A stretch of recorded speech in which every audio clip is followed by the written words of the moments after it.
ওই সময়তে অস্ত্রধারী ছিলেন না নিরস্ত্রধারী ছিলেন আসলে? উনি অস্ত্রসহী ছিলেন। উনি ওই ডাকাত দলকে ঘেরাও করার পরে একজন পালিয়ে যাচ্ছিল। তো তিনি তাকে অত্যন্ত সাহসী ছিলেন, তিনি তাকে চেস করতেছিলেন। চেস মানে তাকে ধাওয়া করছিলেন যাতে ধরা যায়। সেই জন্য ওখানে যখন গেলে একটু দূরে যাওয়ার পরে দুষ্কৃতিকারী তার উপরে ছুরি দিয়ে আঘাত করে। ভালো খারাপ জায়গায় লেগেছিল, তার একটা গুরুত্বপূর্ণ ভেইনে লেগে যায়, রক্তপাত হয়েছিল। সর্বোচ্চ চেষ্টা ছিল, বাট আনফর্চুনেটলি বাঁচানো যায়নি।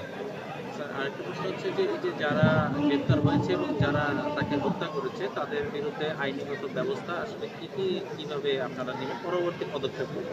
আমরা সর্বোচ্চ আমরা আমাদের অফিসারদের হত্যাকারী হিসেবে যে ব্যক্তি এবং যে দলটা ছিল তাদের বিরুদ্ধে সর্বোচ্চ দেশের আইন অনুসারে সর্বোচ্চ ব্যবস্থা গ্রহণ করার জন্য যা যা করণীয় আমরা সবই করব।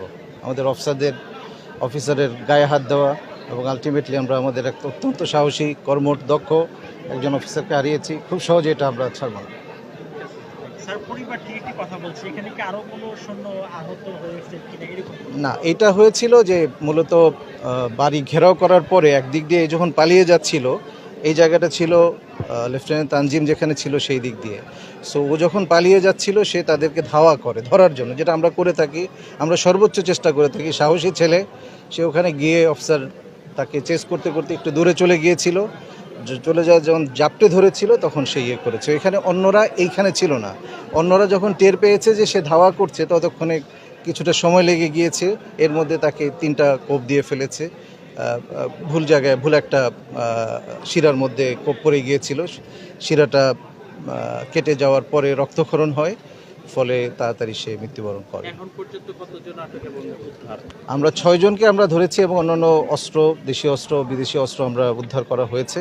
তাদের বিরুদ্ধে আমরা সর্বোচ্চ দেশের আইন অনুসারে সর্বোচ্চ শাস্তিমূলক ব্যবস্থা আমরা নিশ্চিত করব ইনশাআল্লাহ।